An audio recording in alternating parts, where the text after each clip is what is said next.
Amazon owns Twitch. Oh yeah, that Like, unlimited money. isn't Unlimited. Amazon officially the richest corporation in the world now? Like officially, like the number one over some like oil fracking Eh, companies, or are they still lagging behind all of big oil? I mean, they're probably one of the bigger companies that actually reports their actual earnings. Oh, like beep, like the stream just Yeah. goes down. Daddy Bezos saw me bad mouthing Amazon. So that's a great way to kick off a stream here on the Twitch live that folks get to see, unless of course you're watching on a YouTube VOD or your favorite podcasting app such as iTunes or Spotify. Um, I am of course a magical Mr. Mephisto. This is DecantCast 4, the fourth official DecantCast. I'm joined tonight by sort of my forever co-host for DecantCast, SJArcade. How's it going, SJ? Doing fantastic today. Just got over being sick. Coming down off the hype that was the Enhancing one. What a great kickoff to that. That was a pretty stellar episode. That should be hitting the VODs tomorrow morning for everyone to check, or that should be hitting YouTube tomorrow, um, Monday. Yeah, DecantCast. Yeah, there you go. How's it going, Roybos? Yeah. Roybo's excellent Gits player and painter. His Gits are immaculate. Excellent. Love to hear it. Can never have enough Gits players, if you ask me. No, so we got a DecantCast 4 coming at you. This one's a little bit special. We had sort of the option to do either a Christmas show or a Thanksgiving show, and you actually elected for the Thanksgiving show. So you want to give a little bit of a rundown on the who's it, the what's it, what's going on here? Sure. So I went with this one mainly because a lot of people are going, yeah, player in quotes for Roybos. He's working on it. We're all quotes players in 2021. Nobody got any real games in, Yeah, yeah, yeah. unless you're rocking GTS. Anyways, went with the Thanksgiving show because that's the big family event. Everyone's feeling a little bit safer. Hopefully, most of us are boosted now. I know I am. Boosted. And Yeah. we're probably hosting our first Thanksgiving, or maybe our first Thanksgiving in a while.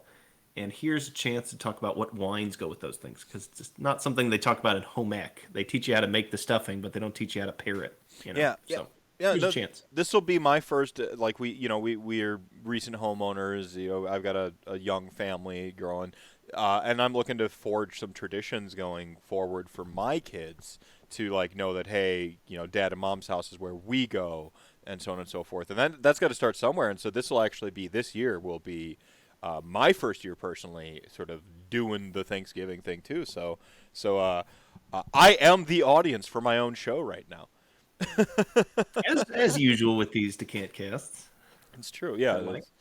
Although this time we're not going to be challenging your paradigm with anything. It's not you're not going to go in saying I hate Chardonnay and then come out going like, man, you know what, Chardonnays? I was wrong Yeah, this whole there's time. there's some usual suspects in this lineup tonight. So what we've got we've had a RantCast or DecantCast where we've had red wines, we've done some whites, we did sort of like a party, things that might surprise you style for Meftober, the best month.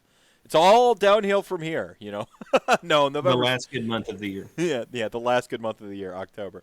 No, I like winter, so like it's not like a total drop off. It's more like falling action to a good story. You peak in October, then you get a little bit of falling action, and then you start a new story arc with January, right?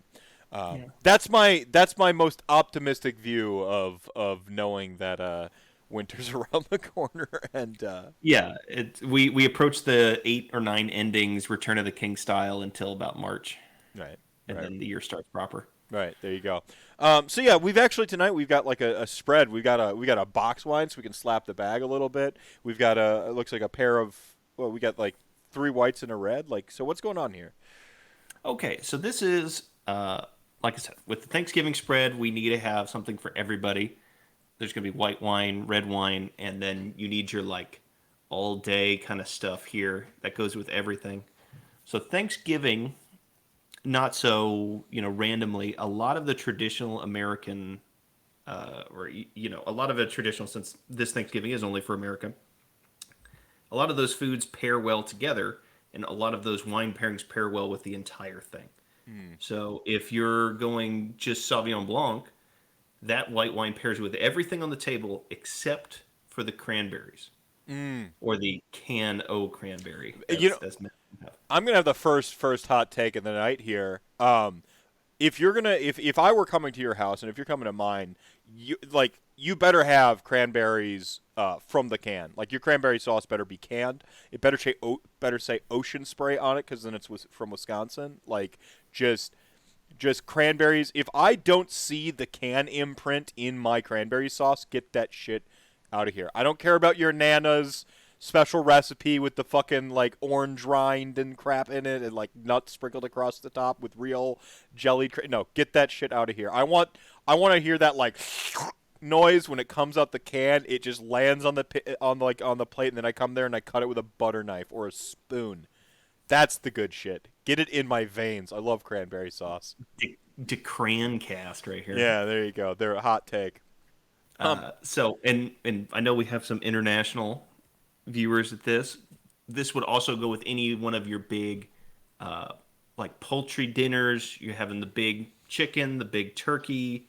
If you have a roast beast, that would be your big reds over here. Like this goes with a lot of those big traditional savory family style meals. Your green bean casseroles, big savory.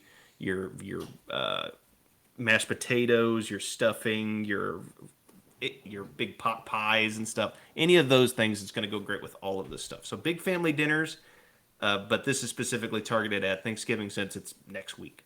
Yeah, right. Right. We'll go with anything, especially it's the holidays. We're going to see a lot more of those big dinners. All right. So tonight we're starting out with what are we starting with? I'm starting out with the Gewürztraminer, and I kind of cheated, and I picked a Texas Gewürztraminer, so it was going to be very difficult for Mr. Meph to find in Wisconsin. But this is the Llano Estacado Gewürztraminer. This is out of Lubbock, Texas. Hey, Lubbock. Hell yeah. Yeah. So you are rocking a Charles Smith Riesling, the Kung Fu Girl Riesling. That's a Washington State product, if I remember correctly. Mm-hmm. Yep, Washington State. So I grabbed this mainly because I could have grabbed a Gewürztraminer. We've got a couple of them that are in our rotation that we really like them. One of the first wines Molly and I ever bought together as serious wine drinkers was a Gewürztraminer from Brady Street in Milwaukee. What I constantly see Rieslings sitting right next to the Gewürztraminers. They seem to be relatively interchangeably drank. Like what is the difference? Sure. So most of your wine sections in your grocery stores and liquor sections are set up by varietals, and then those varietals themselves are lined up from dry to sweet. So most wine sections you see start with your big red cabs, sometimes bubbles because people consider them kind of out of category, but it goes reds, then kind of Chardonnays, other reds, other whites, and they're usually labeled as such or under sweet. But Gewürztraminer and Riesling for most people are going to taste very similar. I like the Gewürztraminer because there's a little more spice almost on it, a little extra. I like Gewürztraminer. I'm becoming a fan of Riesling again, mainly because of this show. Yeah, that's funny. I like Gewürztraminer because it reminds me of Welch's white grape juice in the good way. This is gnarly. This is one of those words. Like I use the word gnarly interchangeably to mean something good or bad, and you have to listen to the context for whether I mean this is like good or bad. When I say something tastes like Welch's white grape juice as a wine, that is a good or a bad thing too, because it either means it's like cloyingly sweet and doesn't even taste like wine, or it means it's like a full punch in the mouth like wine. And those good Gewürztraminers are like just a full, like you get that and you just like you can. So I like a good Gewürztraminer. They're one of my favorite wines. And they don't have to be too sweet. I know there's some sweet ones, and like there was like they always feel like a really good like sort of middle of the road white wine, like where I know if I'm not buying on purpose one of the ones I know I run sweet, like I'm getting something that's gonna please Molly who likes her sweeter wines, but isn't gonna like kind of like make like kind of like make me just lose my taste for it the longer I drink the sweet wine, Right. And you're bringing a new date. This is the first time they're meeting the family and stuff. Not really used to drinking wine. Gewürztraminer Riesling, very easy to drink. Yeah. Like, couldn't be easier. This is the stepping stone of white wine drinking. So reset it. Every episode is somebody's first episode. when we taste The old wine. Stan Lee. We have the first page where all the characters are labeled, Mm-hmm. and there's a little panel at the top that tells us what happened in the Clone Saga. So here we go. When you open your wine here, and this also works for at restaurant service, just pour first. When you pop it, smell the cork. You're looking for vinegar or wet socks or cardboard. Yeah. Yeah. You smell that, bottle's dead. What you want to do is pour it because you just bought it, so you don't want to chunk it immediately off the first throw. But you get that smell, vinegar, cardboard, socks. It's in the trash. It's garbage, and that's what we call corked. It's a piece of the cork has fallen off and rotted at the top and has killed the entire bottle of wine. There is no salvaging corked wine. Don't drink it. It won't kill you. It's just gross. So we get our nose here. Yeah, so we put it in, and you want to do 5 or 6 swirls. It gets the particles off of the wine and sits them in the bell here. You stick your schnoz right up in there, the whole thing, whole schnoz, and that allows you swirl it in between because that resets. Those particles aren't there forever. You sucked them into your nose, and you must reset each time. And then we take our first sip. That's just to set the pH. Correct. We get our What did you get off the What'd you get off the nose there, Meth? I don't want to tell you what you're drinking here. I'm getting a little bit of a vanilla. Interesting. Just a hint. Could be because Colin did the does this smell like bananas to you to me when he asked about cupcakes before the pre-show. So I'm just like thinking about Molly's buttercream, but I'm getting some like definitely a fruity sort some of grape. rubber and wood off of this. It's interesting. I've been drinking this while the show is going on, so I'm a little pH set already. How was the reason on the first sip? Good. I mean I kind of knew I was gonna like this one. It was between two wines that I knew I liked when I couldn't find your Texas wine there. Yeah, and you ought to look up Charles Smith because he's kind of the you of winemaking. Like he's just crazy and does his own thing, and he's an inspiration to be sure. Check it out. Charles Smith. And Yano, I used to see these guys all the time when I was throwing boxes back in my college days at Tech. This one I find it's.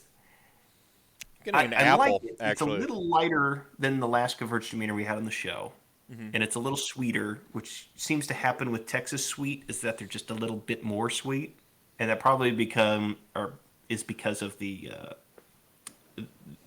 lack of water in the growing process. Less water in the grapes means more sugar in the wine, and it'd be a little sweeter. So I'm getting this pumping out 10%. Yeah, that's pretty sweet. Actually getting a little bit of an apple quality to this Riesling. Yeah, I think the last one we had. What was the last Riesling we had? Was that Saint Michel?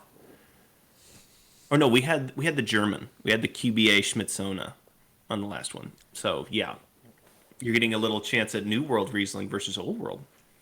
There you go. Well, there is a satisfying sour to this wine. Mm-hmm. Yeah, that little aftertaste is nice. It's kind of like candied, maybe candied apple on the Gewürztraminer. Yeah. Princess Wigglebum asks, what kind of wine goes best with ketchup potato chips? Asking for a friend. Wine with ketchup potato chips. She always has the best questions. Yes, she does. I would probably want to counter that. Big salty. Big salty. It's gonna have a crunchy. It's gonna have a vinegar and a sweetness to it too. Yeah, I would put it with some big jam bomb California Cabernet. That's gonna punch back, and it'll just be like a heavyweight boxing match happening in your mouth between these ketchup chips and this big jam bomb. I love it. I love it. 13 years as a wine and spirits professional, folks. Yeah. I'm back to work tomorrow. Yeah. So with the Gewürztraminer, that's going to pair well with most of your, like if you went on a light style of Thanksgiving plate, you just have the turkey and the green bean casserole and maybe the little yams with marshmallows on top. This would pair mostly well with that stuff. If you got a piece of ham, it's probably going to eat it a little bit. It's probably going to taste a little neutral. And then if you threw the cranberries on there or the big mashed potatoes, it might dull it a little bit. But you're most of the healthier options, let's call them. There's not a whole lot of room on the Thanksgiving plate for healthy options, but most of your healthy stuff's going to go with the Gewürztraminer.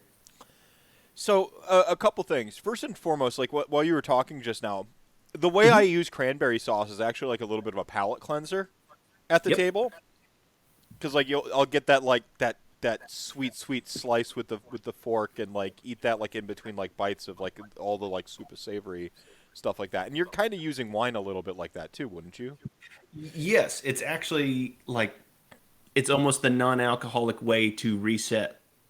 Where it's like if you have your Pinot Noir here, which is going to battle the cranberry pretty well, that's basically resetting your mouth with the same kind of palate. It's acting like if you eat sushi properly, you're supposed to have ginger in between each bite. It's very similar. Yeah. Where you reset the palate with that cranberry, because you think of it, turkey, potatoes, green bean casserole, stuffing, rolls. It's all just savory and in some cases dry, and on the drier side. So you need that big floosh kind of reset the tongue for the next bite. Because if you just eat all that Thanksgiving stuff together fast, it kind of just becomes slop. So you need a reset. So I got a controversial question for you, but real quick I want to address the chat here. CJ Ubusta says, went to the store and checked out the wine section, was instantly overwhelmed by the options and bought cinnamon rolls by mistake. That's why I send you pictures, CJ. Come on. Princess Wigglebum with a tier 1 sub for 11 years. Thank you so much, Sam. Look at that. That's almost 12 years. It's almost 12 years, yeah, getting in there. So clearly Meth needs a baked good episode. I actually, this week, hopefully, commit to editing together the first of 8 cooking show episodes that I'm forced to do. I've already cooked and recorded it all. I just have to edit together in a way that you can watch. And the announcement for the Great Enhancing video, I know it wasn't much. It was just like plain white text on a black background with audio playing to it. But like, and I'm not a great editor by any means, but editing that together was a very good learning tool for like, because I've got a lot of different clips for this cooking thing that I'm doing. It's like a lot. Yeah, I think there's like 12 or 14 like sort of like little 30-second clips that I got to put together. That doing all those title card things kind of helped me sort of remember some stuff I'd forgotten about editing when I was just doing a lot more simple stuff with just audio. So maybe you won't get like a full baking show, but one of our 8 sort of Mortal Realms recipes may be something baked related. Delicious. So, and go ahead. We're less than a week away from Otaku Cast. We're almost there, folks. You did it. You paid for it. You're gonna get exactly what you deserve. Oh yeah. Y'all donated $10,000 to Mental Health America, and one of the things that was incentivized along the way is the Otaku Cast. I think that might have been the $10,000 incentive, and y'all made it. So that's gonna happen. The Great Enhancing. Yeah, that was a good episode. The next one up is going to be in a few weeks. It's a jam-packed holiday season, so it can't be all Great Enhancing all the time. There's got to be an ebb and flow to the content. You can't throw all haymakers. You're gonna punch yourself out. With Count Jupes. Yeah. So Master Count Jupes on that episode. So I got to ask you, and I'm gonna bail and listen to the answer on my phone because kids' bedtime. It looks like Molly passed out and forgot to tell them. What is your go-to dish? What is your favorite Thanksgiving dish? What is? And if you need a follow-up question, so what's meatball? What is the favorite one? What is like? Then what if you've got like a favorite over here? What might be something that is unique to the arcade house? Okay, something that like unique to the arcade house. Interesting. Okay, well. I've got to say, man, that's going to be tough. I think It is just the impromptu Thanksgiving sandwich post show, where it's the white bread, turkey, stuffing, mashed potatoes, brown gravy on top with some mustard to cut through it, and yeah, enjoying the house being empty the next day. Because during it's just a bunch of slop and people talking, and you can barely hear anything going on. Let's see, but specific to my house.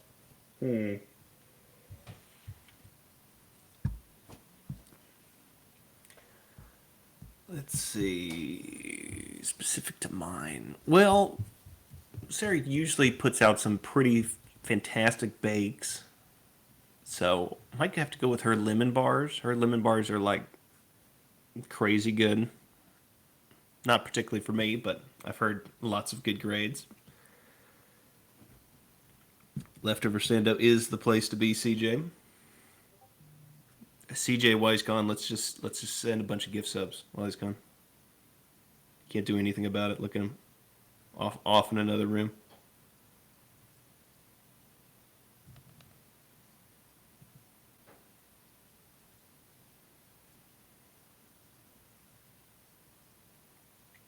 Who else watched the new Summoning Salt today?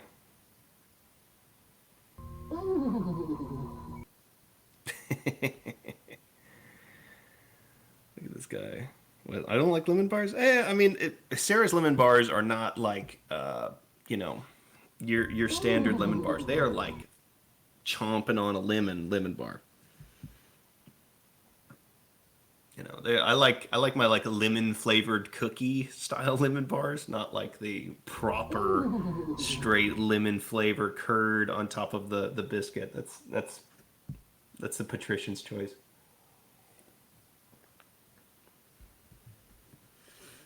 Level 5 hype train.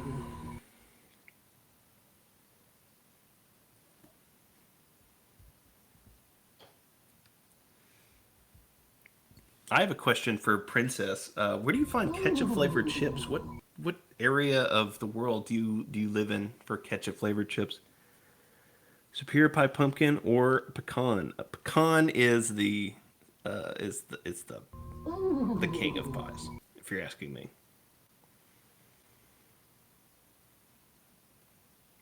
Yes, I have opinions on pecan. It can be too sweet. Some people can go absolutely crazy, but pecan pie, little homemade granny's whipped cream on top, that I'm all set. Popular in Canada.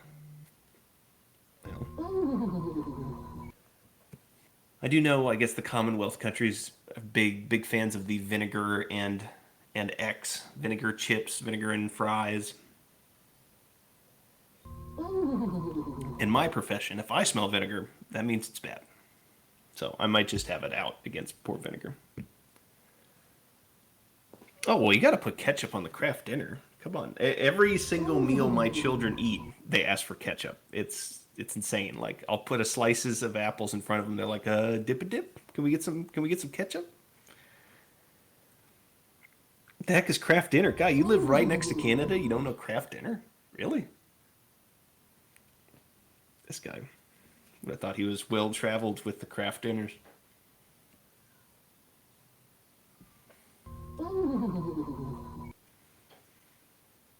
Oof. My go-to is the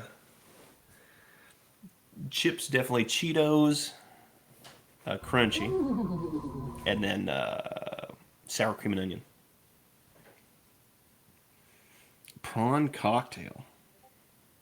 Oh, I can see that, I guess. Yeah, so it's like a faux shrimp cocktail. Okay, yeah, I guess, yeah.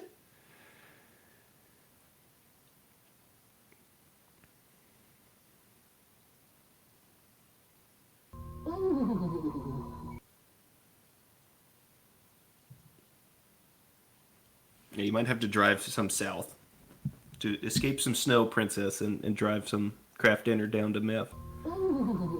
I'm just enjoying having the lights on and running water for the next 2 months before Texas turns off at the first sign of trouble. At least I'll have plenty of booze.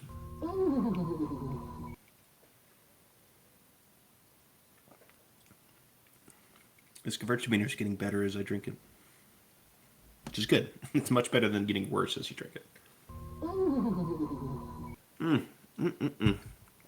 Okay. Well, I'm going to pour Sauvignon Blanc. Is that what I'm going with next? No, let's go with this fella. 14 Hands Run Wild. Juicy red blend. Oh, let's get my red wine glass. This is your ASMR warning. Get your headphones on.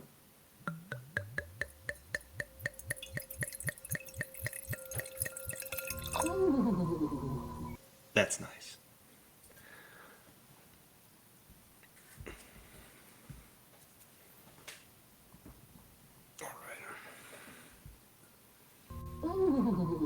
It's been a second since I drank red, and I've been sick all weekend, so my mouth is enjoying this flavor.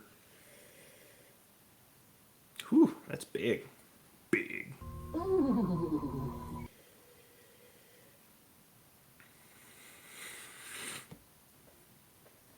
Very inky.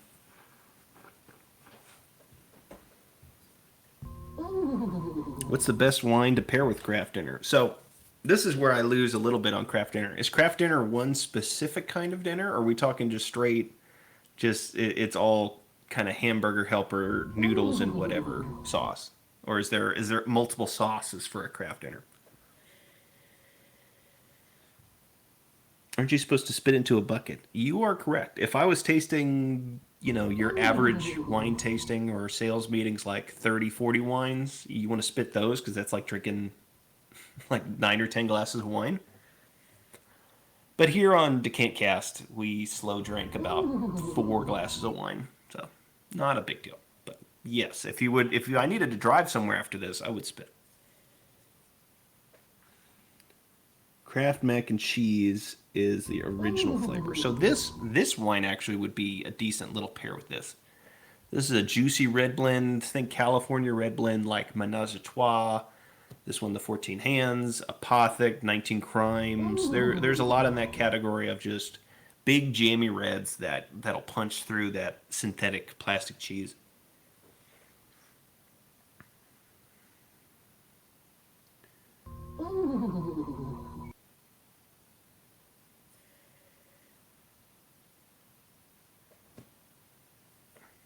Is anyone else sipping anything with me, or am I just drinking alone?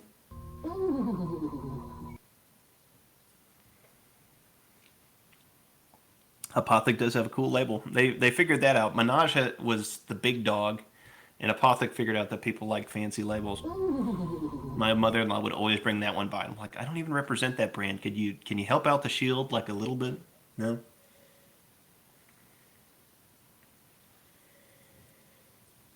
A giant box of Barefoot Moscato. Now we're playing. That's a good box. I think Barefoot's shaped like this one, right? It's just the 3 liter. They don't make the big ones, I don't think.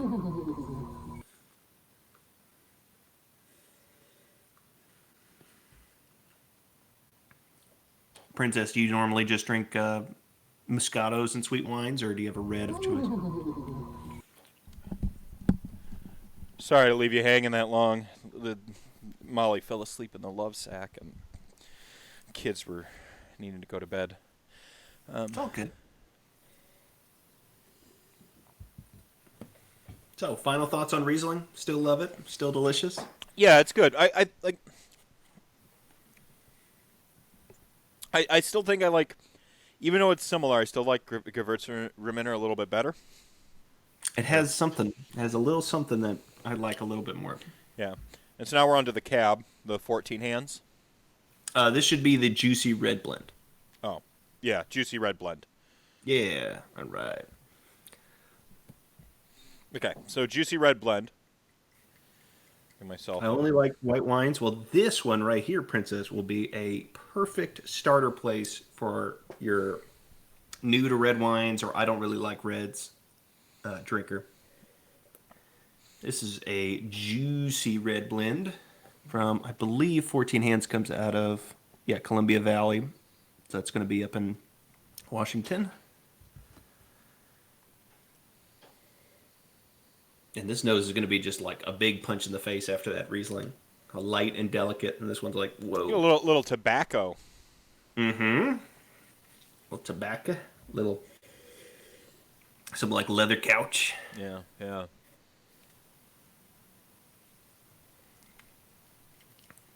The specific Kraft mac and cheese, the original flavor.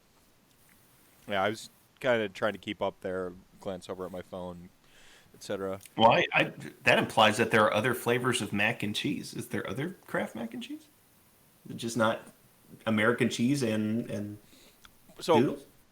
Y'all, I'm sorry, I don't mean to reset. This wine is actually pretty fantastic, but I don't mean to reset the conversation, but I simply must. When you say Kraft dinner, I think that it's like a whole dinner, and so we had this like sort of ghetto meal we would eat growing up, where it wouldn't be actual Kraft mac and cheese because who's got the fucking money for that? It'd be generic brand, and we would mix in like hamburger with it. Yeah, and I hated it, like hated it. But like when you're poor and like it's all you're eating, it's like, but oh my god, my mother, God love her, she'd make this chicken and fucking abomination casserole, chicken and rice, like cream of mushroom soup casserole. That was just horrific. And it would be at least twice a week because it would be a big tray that she could pop out. And she didn't really learn how to cook well until I was like in my teens. So God, I had to suffer through some big bad casseroles. Yeah, thanks for making them, Mom. Better than starving. It's true. It's you eat it. See, we did have a little bit of the military brat thing going on. You know, Grandpa was a sailor, and you know, my mom was a little bit of a base bunny or whatever. And so we'd have like actual like shit on a shingle, and I don't know the real name of that. I have no idea, but on a shingle. Yeah. But it's delicious, you know. Like, I could if somebody presented shit on a shingle tomorrow for breakfast, I would be so psyched. Yeah, yeah. Oh, like just gravy on carbs on like it's so good. Yeah. So for those of you not in the know, shit on a shingle is burnt toast, or hopefully not straight up charcoal toast with cream gravy and ground beef. Yeah. Or if you're lucky, maybe some Italian sausage on there. Yeah, yeah. And sometimes we'd have a side of mashed potatoes with ours, like just a little, just carb bomb. Get those troops back out in the field. Mm-hmm. The good days. So all right. So back to this 14 Hands. They make a good wine. I've had them a few times. Juicy red blend, like right after that sweet Riesling, going into a big jammy red. It's not drying my cheeks out. It's not covering my tongue in tannins. This is something you can hand any adult at Thanksgiving, and that's drinking a red wine. No problem. They sell flavor boost for the craft dinner? Like you could... This is... What? What am I missing? Sam sent a link for craft dinners, and like they have flavor boost packets. So like you can get your KD, your like regular craft, you know, mac and cheese, and then you can get like butter chicken flavor boosting. And there's a ghost pepper craft dinner booster. Do not want cotton candy. Oh no. Buffalo wings. Interested? I'd try it. Yeah, I'd hit that. Cotton candy, cheese. All right, Canadians, you ain't fucking around. They animate the sparkles on the cotton candy. Come to Canada, we have the best stuff here. You know what? You certainly have better medical care there. Yeah. That is a tasty wine. Yeah, this in the red blend category in America, or you know, your $10 to $12 red blends on the shelf are just they're going to be close to this and produce very similar. There's also a lot of people who are doing dark, which is going to give you a little more of those red wine characteristics. It's going to be a darker purple. It's going to give you a little more tannins on the tongue. It's going to be a little drier.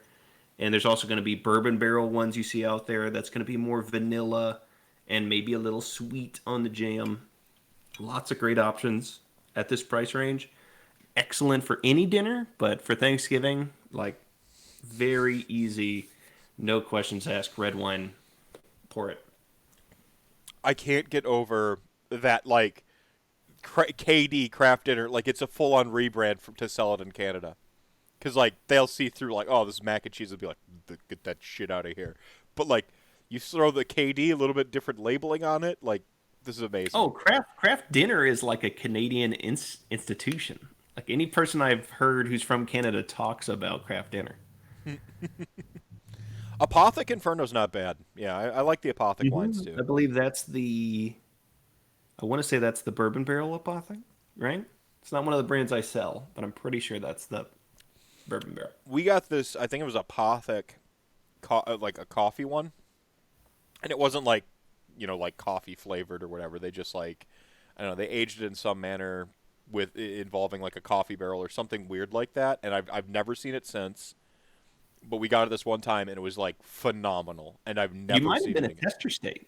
Ah. They do put out those small releases just to kind of see, and they'll put them out in not, some of those small market baseball areas and see if they work out. Oh man, it was delicious. We got like 1 or 2 bottles of it. We'd buy it every time we went back and saw it, and I've never seen it again. And it was like I have dreams about that wine still. Like that little because you get like you'll get a wine where it's got like a coffee quality to it or like a coffee finish or something like that. But this had like a punch of coffee and then just red wine, and it worked perfectly. It was harmonious. It sang to me. It was good. So.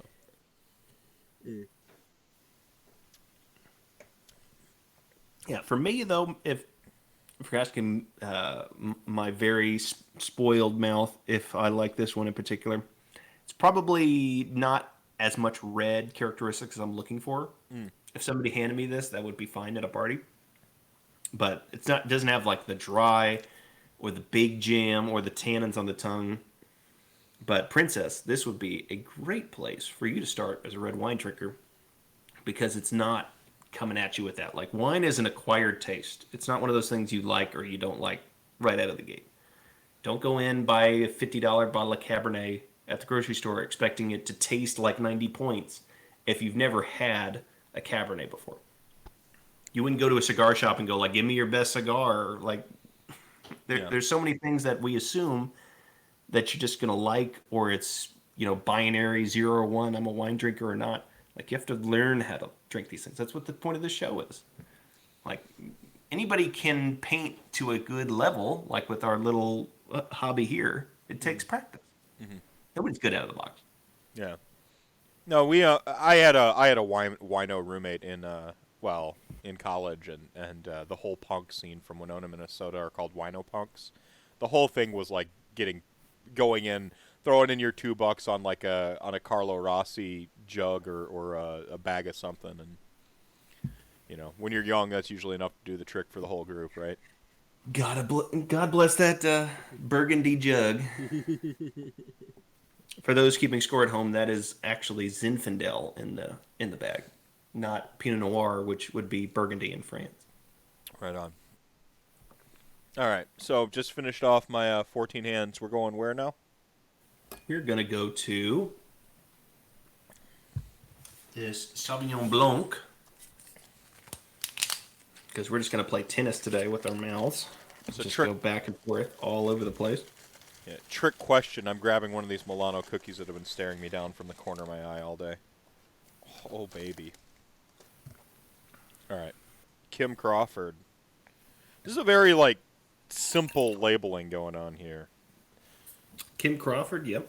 It's one of the biggest wines on the planet.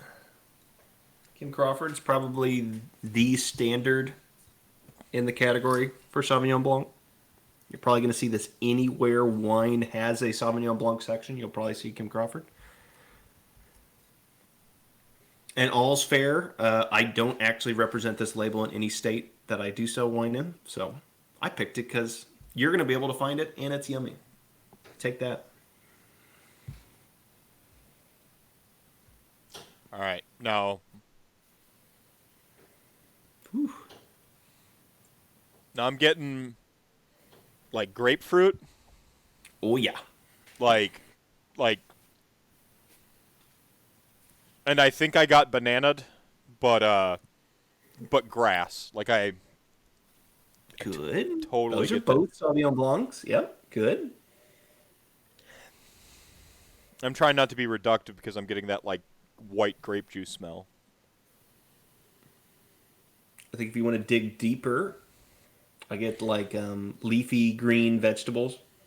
Yeah, like a salad, you know, like Mm-hmm. you know, like a dressed salad, like that smell you get, that waft.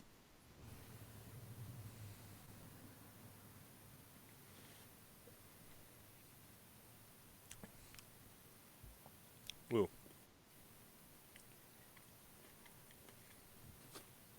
Yeah, this one definitely between the jam of the last one and this one. If you haven't gotten a chance to reset with something, it's probably a good time to reset.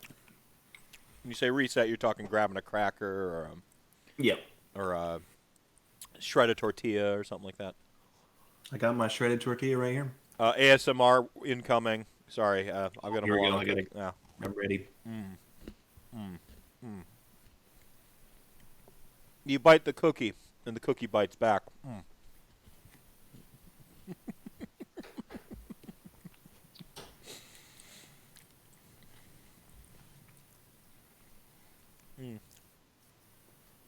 Yeah, so I can already tell with this one. This is a, grandma cooks the turkey a little bit too hard. It's real dry. Make sure this is the one in your glass because this is going to just revitalize it. And just drink this after each chomp on that dry ass turkey. So, prior to the reset, that was I was getting my wires crossed on the tasting of this one. Like I was getting the wrong flavors. This is better. Yeah. It's a gentleman's cookie as opposed to the red bag Chips Ahoy Chewy cookie, which is Get just out the of my fat. sight. Get out of my sight. Chewy, you had to say chewy. Disgusting. Chewy Chips Ahoy, the choice of the proletariat. No, no, no. Those are bougie AF. like they have to put that extra chemical in it to make sure it's chewy. Fuck that. Yeah, Ugh. coat it in trans fats so it just digests in your mouth. Yeah. Oh, I can't handle them. I like You eat those by the box. man. I like the regular Chips Ahoy. And here's your controversial take of the night. Second part two. I fucking hate when they fuck with the stuffing of an Oreo cookie. Like Yeah. you fuck up the ratio, like the double stuff. Oreos fine. Yeah, what was Yeah, that? just straight up Oreos fine. Yeah, why you gotta fuck with it? Like, I don't fuck with double stuff or triple stuff Yep. or wacky flavors. Just Yep. Oreo. yeah, yeah. And this is me yelling at the clouds. Yeah. That's why. It's these poor companies who have to endlessly grow, so they have to trick people into liking different things instead of just hammering out the Oreos. It's like it's why Kit Kat has like 100,000 flavors of Kit Kat. It also reminds you to buy their shit. Like, so even if you don't like a relaunch of a new thing, will cause the sale of the old thing to go up too. Mm-hmm. So like, it's just like they have to. Yep, it's the old new Coke gimmick. Yeah. You'll also probably see with Kim Crawford, there's a light Kim Crawford. You're seeing this pop up a lot in a lot of different wine sections of lighter wines. These are wines that are pulled off of the barrel a little faster. It makes them slightly less, their caloric amount less. It makes them look sexy on, random magazines and articles on the internet. I've never been particular for any of these. They kind of taste like just lesser versions of their full. If you're drinking wine and you're concerned that it's affecting your health, stop drinking wine because you're probably drinking too much. The Oreo thins aren't the worst, by the way, because they thin down everything. So I find that the stuffing to cookie percentage stays acceptable. Yeah, I mean the golden Oreos are fine in a pinch. Yeah, they're okay, but like Oreos are they haven't beat Oreo. That's it. There's a lot of okay. There's plenty of okay. but no one's beat Oreo. They haven't reinvented the Oreo yet. I mean, chewy Chips Ahoy are better, but no big deal. It's just gonna be you and me fighting. Like we'll meet at dawn over the Chewy Chips Ahoy versus regular Chips Ahoy. Like I am a cereal dunker. Like when I have cookies, like I have to like have them with coffee or milk. You know. That's probably why I haven't had much milk in the past couple of years. It's I just don't have cookies around. Thank God, or it'd be 350 pounds. Thank goodness my wife does all of the grocery shopping and protects me from myself. See, that's why I like Milanos. They trick you. There's so precious few in the bag. You have to partition them out They're so or really precious. commit. And the packaging on the front denotes they're like made with care, and made with care implies that they're better for you in some fashion. There's lots of little psych trip Oh you yeah. can do. Oh yeah. Oh yeah. The multi-billion-dollar industry that is advertising. This stuff isn't done lightly. Pepperidge Farm remembers. What about the pirate cookies, the peanut butter ones? I don't know what that is. What's a pirate cookie? Pirate cookies. I mean, I could always fuck with a snickerdoodle. I'm down for snickerdoodle anytime. We're on to the A to Z next. Yes. Let's do that. So, Pinot Noir. This one I picked from Oregon. He's from Oregon. My Twin Peaks fans. Twin Peaks is awesome. If you haven't rented Showtime for a month and watched Twin Peaks: The Return, turn off this stream and go watch Twin Peaks: The Return. Oatmeal cookies with a peanut butter filling. I could fuck with that. I could get down to that kind of cookie. I had a kick there where I loved oatmeal cookies, like just obsessed. I hate oatmeal and raisin cookies. I can't. Yeah, dude. Nah. The raisins kill it for me, and like people like to throw like nuts and shit in oatmeal cookies. Like I actually Yeah, you're just not making it better. right. I'm all about the what is it? The tagalongs, peanut butter Yes. chocolate Yes. cookie. Put Yeah. them in the freezer. Mm-hmm. Yes. Yeah. Now mint anything. I just don't like mint anything. Interesting. Colin's favorite ice cream. His birthday was this weekend. Oh, yeah. Mint birthday, chocolate Colin. chip. Mint chocolate chip. It's like just every single time. What kind? And he wants it every time. Yeah, my sister was a big mint chocolate chip, It's fine. Like it's. and I was literally like, any other ice cream, please. Any ice cream on the planet. So my go-to ice cream is vanilla. Like I know, but like the good vanilla when you get like the proper with like the vanilla bean and it's made with like simple ingredients like just regular. It's weird because vanilla isn't a neutral flavor. Vanilla is a flavor, but we've begun to associate like something that is boring or normal with vanilla, and it's just always kind of blows my mind because of like the actual like vanilla bean extraction process and what like it is a coveted, very expensive little sprig of flavor. It is the opposite. If you don't believe it, go buy some vanilla extract. You get a bottle this big for $15. Yeah, yeah. Like if it's me and I'm at the store, I'm gonna go straight for the half baked Ben and Jerry because I'm a glutton. But particular favorite, you go Neapolitan because you can't miss. Yeah. Got all three, the heavy hitters. Yeah, I mean, Like three of those world champions right there. See, when we were kids, I didn't like the strawberry ice cream. So like depending on what brand you got, they would configure them wrong. And so like I like the ones where they put the chocolate next to the vanilla because I would just scoop that half of the container and leave my sister with only strawberry.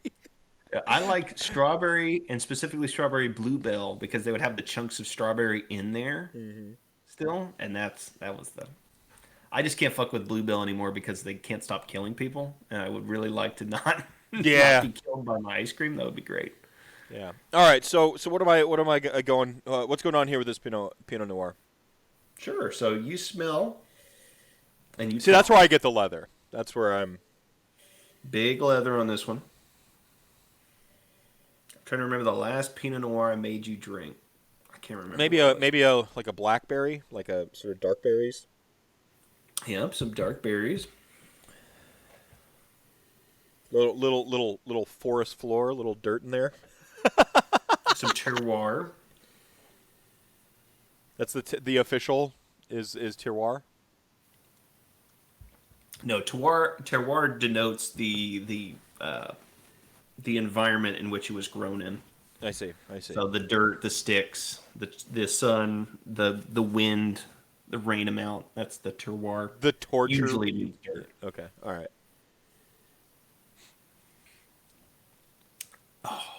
That's so easy. That's so easy. Especially after that Sauvignon Blanc. That is so easy to drink.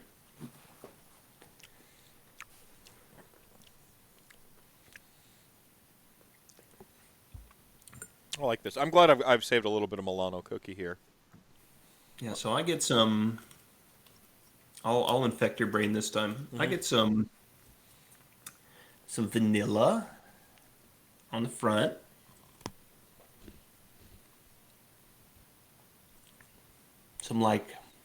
Some plum and cherry maybe on the back of my tongue. And as it finishes, like a little bit of like orange rind. Yeah, I like every piece of that. I can feel it stick on my teeth. Feels good. No, this is good. This one's good. The I've never part had you these guys feel when before. especially after you take this sip, if you can like rub your tongue against the top of your mouth, and you can almost feel like there's something rolling off your tongue as you rub against it. That's the tannins. That's what you get from the grape skin and the sticks and the leaves sitting on the grapes during the fermentation process. Is that tannin? Again, ASMR, that feeling right here. Well, If it sounds like that in your mouth, that's tannins. Delicious. So this guy is really gonna gut punch any food you put in front of it on the Thanksgiving table. Potatoes are gonna get smashed out of the way. Your big dinner rolls, cranberries. It doesn't matter. This is the Brock Lesnar sitting on the table, just F5ing everything in sight. I love that. What a great analogy. Or for you patrician listeners, your Jeffrey Cobbs running around suplexing everything to death. I've started to update my vernacular because I've had a lot of the same expressions for a long time. I've started to incorporate suplexing you through a table now into. So I'm retiring. This frustrates me so much. It makes me want to punch a baby. I'm retiring punch a baby. Yeah. All right. Not for any wokening or anything like that. Just like I need to update my vernacular. Remember when Meth used to punch babies and then he got all woke and shit? Yeah. To stay pithy, to stay funny, and I'm really just using suplex as a verb more often. In my vernaculars is one of the things I've committed to, and there's no going back. It's a great word. Isn't it? And it's violent and it doesn't like off-put anyone. Like when you say punch a baby, Yeah. most of our audience, like us, are going to go like, oh yeah, okay. But you have that fringe who are going to go like, punch it, what? Well, but then, like, see, that's the thing is it was designed to be hyperbole that Right. that like accentuated the frustration in the moment, but was kind of like inherently comedic. So you'd laugh at it and because it is so absurd, it would pull you out of whatever I had just said, and then you would have to register the weight of the weird expression with what I had just said. Right, it was kind of like doing a sort of mental rope-a-dope with wordplay, but it's I don't know I've used it so long. There can't be anyone left watching RantCast that hasn't heard me say it at least a time or two, and now the hyperbole effect is gone. Yeah. So it's I tried punch it began to say the word punch a puppy one time, and like immediately it felt wrong. Like it just, ugh. Yeah. Yeah, it's punching way too far down. Yeah. Yeah. No. Like. Maybe like punch your grandma or something. Yeah, well, then slap your mama. That one's instantly funny. Yeah, Like when someone's a like, good one. you know, like this food's so good it makes you want to slap your mama. Like that's funny. You know that the hyperbole there is intrinsic. You're not gonna, you know, it's just so there's, you know, there's just these little turns of phrase that are. I like colloquialisms. I like, you know, I've always been a big fan. This is a great one to drink if But- you are a but corn player. This is a fantastic blood wine right here. This wine is so good it makes me want to F5 my grandma. Like, you know, like Color's great, full body. Yeah, A to Z. Yeah. And really anything out of Oregon, Yeah, like Pinot Noir wise, is where it's at for me. California is going to be way more fruit. a very look at that very purple. Like you can't. Look at that color right there. Yeah, this is Anything down. out of Oregon is going to be that drier, more traditional old world style versus California, big jammy mess. Like the biggest Pinot Noir on the planet is probably Mayomi Pinot Noir, and that's going to taste much jammier than this one. Whereas this one has more of those drier notes that I particularly like. That's what I'm going for. It's mellow though. Like it's not like that like that dry where I have a glass and I'm done. Like some of those like really dry cabs I've had in my day where I love them, but I get a glass and I'm like, that was it. You know, like Yeah. Oh yeah. Yeah. There's I like those on random days where I'm watching TV with Sarah, but you know, I like being able to just keep drinking and not feel that hangover coming through glass 3. It's like, okay, Yeah. need to stop. Yeah. Yeah, this one's good. So I'll reverse you on this. What's your favorite Thanksgiving food? And what's the particular what's the craft dinner of Methland? Yeah, so I mean I don't want to cheat, so I'm just taking this as an opportunity to talk about it. My favorite part of Thanksgiving is actually leftover turkey sandwiches. Then we are in full agreement. Like that's my favorite part. Like it's not even like anything involving the dinner itself. Like my absolute favorite is the leftover turkey sandwich. It could be basic AF, like just doesn't matter if it's like a little bit of butter on bread with the turkey on it, a little bit of like mayo, or if you're a savage Miracle Whip, like a sprinkle of salt. By the way, goes a very long way in your leftover turkey sandwich. Like some of y'all are you're doing yourself a disservice. Like you think that like you don't salt things after they've already been cooked. This is a mistake. Throw a little bit of salt on that. It helps. It really kicks it up. But yeah, just bread, mayo, and like a fistful of turkey plus a sprinkle of salt. It's awesome every time. Yeah. And don't forget your splash of mustard on there. Oh yeah, a little bit of like a brown or like a whole grain, like a sort of like full grain mustard on there goes a long way. Sometimes I get fancy with the turkey. I'll like toss it into a pot with some Worcestershire sauce, or my favorite way to describe it, salsa inglés, which I found out Spanish and Latino cooks or chefs call it salsa inglés. So if you have trouble pronouncing Worcestershire sauce, which everybody does, and nobody pronounces it the same way, like no two people pronounce it the same fucking way. That word is impossible. They shouldn't have put so many letters in there. I don't know. Yeah. But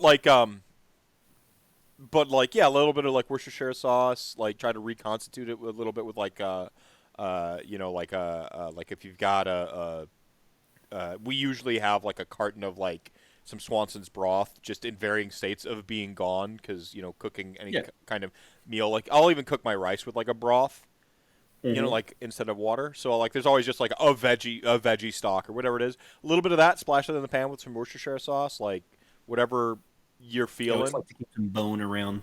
Yeah, some bean or some taro or something. But I'm sure. Here's where we might completely start the Civil War. For the sandwich, what is the pickle? What do you mean? Like what kind of pickle? Kosher dill. Oh well, it was a fun run. Like if it's bread and butter, get out of my sight. No, like people try to start the pickle wars with me. I love all pickles. Pickles are delicious. I don't care what they are. All pickles are delicious. I will always eat a kosher pickle, but bread and butter is the superior pickle. Really? Man, no, it's no. It throws your flavor balance off because you're throwing this like sweet pickle in the mix. Into bread and butter, which is the best flavor.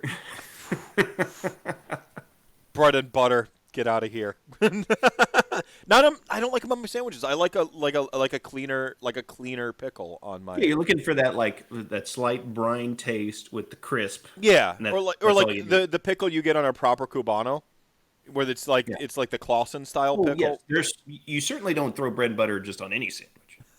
But I like it on that specifically, like on the leftover Thanksgiving one, because of like next day leftovers, especially it's going to be so dry. It's cut through a bunch, and usually those bread and butter pickles are extra juicy and flavorful, so it pops through there. No, I like them, but they're not my go-to. And they usually go. I throw spicy shit on everything, Same. So that pairs well too, because I'm just a madman with spicy. That makes sense.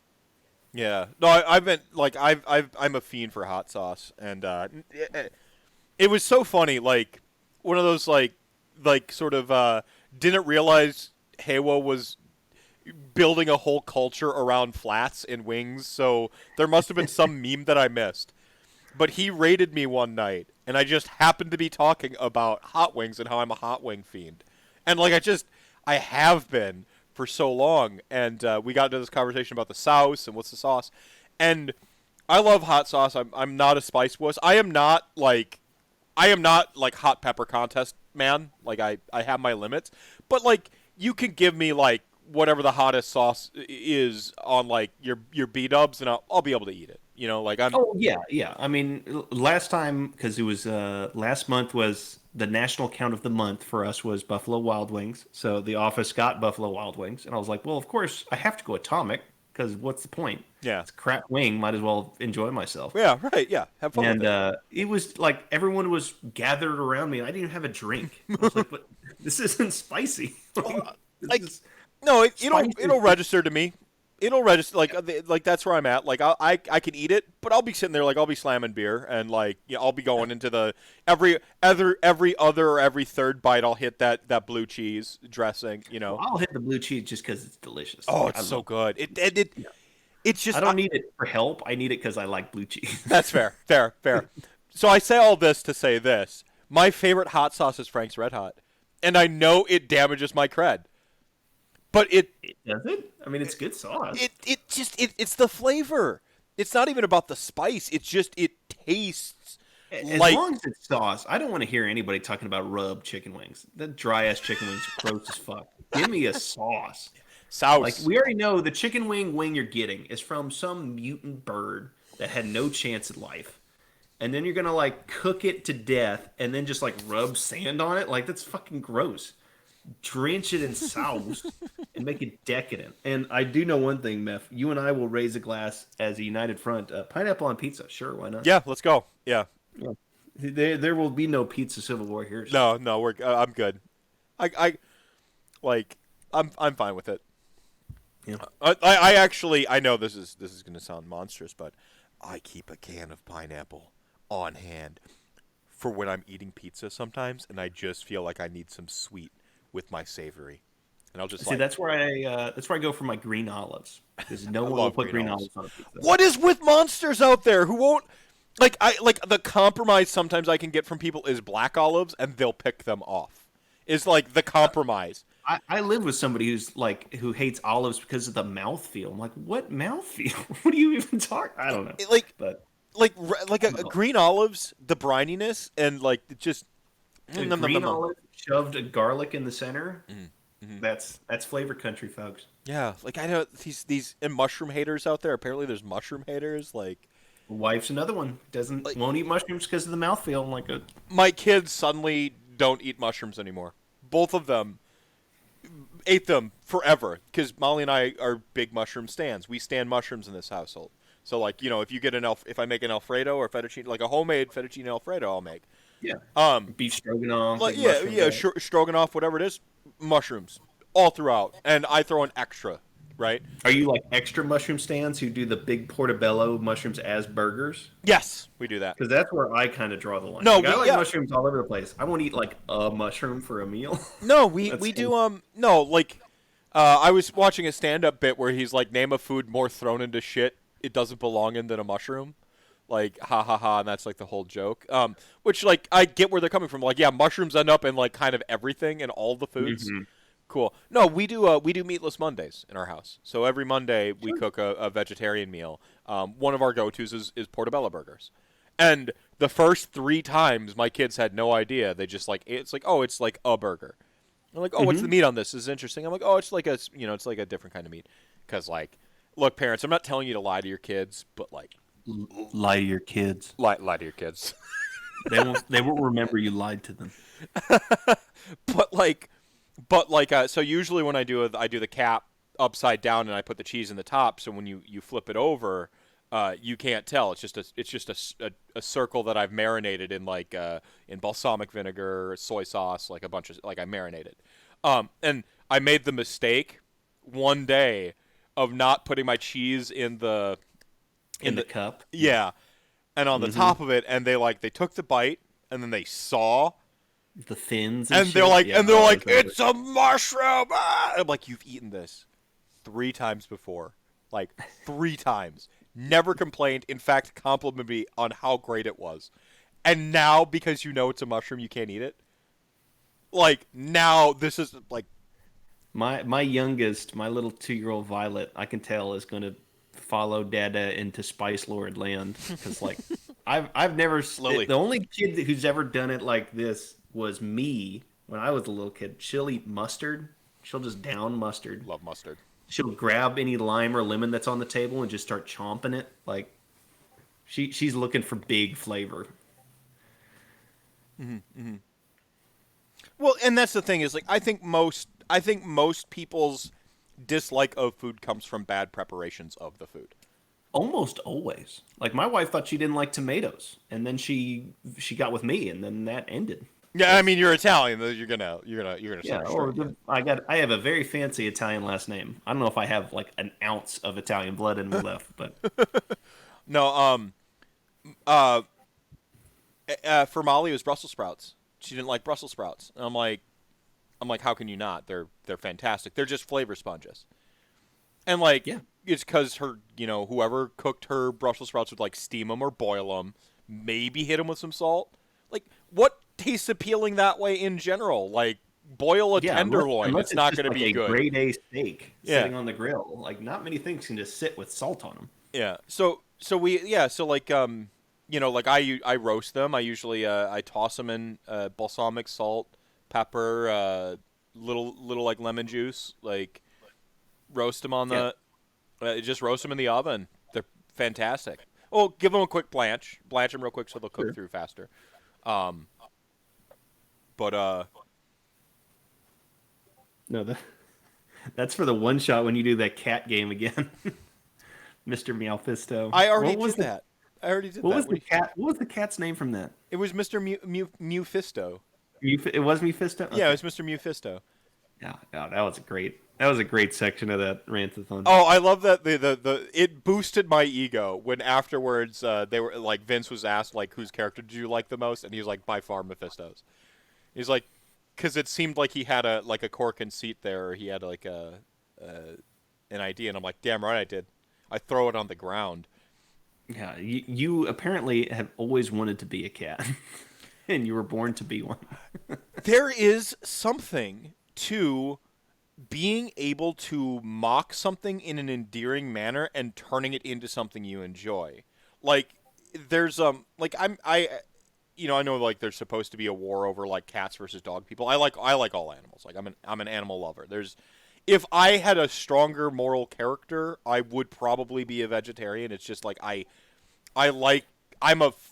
too much of a foodie. And, yeah, I'm just too weak to do it. And I'm too weak. Like I'm too weak. Like all y'all like out there fighting the good fight and like sticking it to the factory farms and stuff. Like I see you, I respect you. I'm not gonna shit on vegetarians and vegans. Okay, like that's not my brand. I would like. I'm not even one of those guys who's like, oh, they're all missing out because bacon. Like, bacon's fine. Go on. Bacon. Sorry, I cut you off. I talked to media. No, I would like for meat to be raised correctly and for it to be priced ethically accordingly. Yep. For that. But like, I know that's never going to happen. So It is what it is. I Yeah, try to buy farm stuff. Like I'm a part of a farm co-op here. I try to buy what good way good of being meat it. from Yep. good places. I buy good eggs from chickens that just walk around and Yeah, lay eggs. yeah. Yeah. I want to get long-term meth goals is to have a small gaggle of chickens in the back and use their eggs.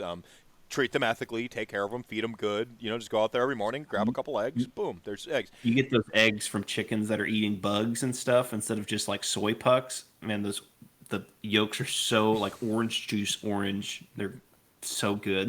They're Man, so much crazy. better than Yeah, straight up blue carton eggs. yeah. And my grandpa my grandpa had he's a trucker and a farmer, right? Like the most quintessentially Midwestern man ever. Like Yeah. it's it's hard for me like a Wisconsinite and Minnesota. His farm was outside of St. Cloud, Minnesota. To truly be like fuck farms when I know for a fact like people like my grandpa weren't like ruining the world. They were just he was just an honest farmer, like Yeah. raising cattle and cattle small corn had a small corn patch because you have to it's profit but like doing it ethically. We went out, we treated the cows, I helped feed the cows, like we treated them nice and stuff like that. It was primarily like dairy, but we had some beef cows too, like and to like be inside there and just blanket like, oh fuck every farmer in the entire world, they should never be able to like do that. And to be fair, yes, we should always try to make the world a better place and strive forward. And just because you've done something the way you've done it for 1,000 years doesn't mean it's worthy. And I will concede all the credit Right. to that. But there is a better way to do it all. Is all I'm saying. And Yeah. you can tell it's a DecantCast. I've jumped the rails. I tried so hard, SJ. I tried today. Under that little slip of decant, there's still rant Yeah. behind that billboard that's nailed up there every once in a while. Um. Always good for a rant. Yeah. So yeah, no, we try to be more ethical. We try to get like, I think factory farms are much the worse part than like a locally sourced. And Yeah. everyone in this channel knows that like I am a venison fan. Like, we got hunters in the family. I usually end up with half a deer in my freezer at some point during the winter. There's And nothing like some chicken fried backstrap and yeah, mashed potatoes and white gravy. I mean, come on. yeah, Come on. and we had periods in our life where the only food we had was that fucking venison in our freezer because it was Yeah, like the free. sausage. And yeah, it's just like a lot of, I see a lot of stews and a lot of stews and tacos in our future with venison ground as our Hmm. taco meat. Like And tell a deer that it's either going to one day it's going to fall over dead or it's going to be eaten alive by wolves.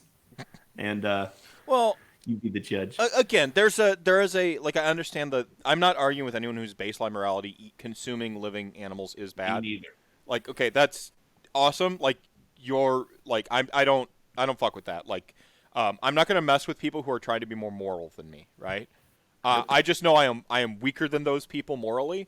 But if the thing is like about like the ethics of like the sort of monetary ethics of things, like the deer population by many of our standards is considered a pest population, and they get overpopulated, and they will become damaging to the ecology of our areas that we live in for other animal species. And so like light cullings of them or controlled cullings of them, which is horrible vernacular because culling automatically sounds evil, but light deer management or population management is like sort of a necessary part of the harmony of nature too. Yeah. Like And we have legitimate giant cockroaches in Texas called boar. And they're all the fuck over the place. yeah, yeah. So Cody Shody will tell you, boars are coming for yeah, you. I'm Team Boar. I am Team Boar. When the Boar apocalypse comes, I will be on the right side of history, and the rest of you Boar detractors will be on the wrong side. And our Boar overlords, our Boar vorlords, as it were, will teach you all humility proper.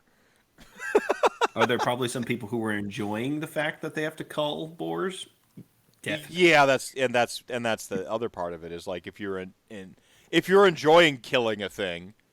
Like that Futurama episode where they're killing all the penguins on Pluto, and they're like, "Well, we might as well have fun while we're doing it." And they're like, "Yeah, that is not that is very thinly veiled satire at like, oh yeah, come to Texas, jump in a helicopter, shoot a machine gun out of it at random pigs. Like that industry exists in this state. So that whole thing was me just buying for time to send this for Roybos. I have an alter ego called Mr. Mephisto. Links in the chat. Links in chat. So, yeah, so Delicious. that was a fantastic. I'm actually like my sort of like my final cup, sort of like the final dab in Hot Ones. Is I'm going to go back to the A to Z, but we have one wine left to go here tonight. We have the wine of the proletariat here. This is it. The box wine. This is it. Yeah. So this is your newfangled. I won't say traditional because Almaden and Franzia are probably more your traditional BIB or bag in a box.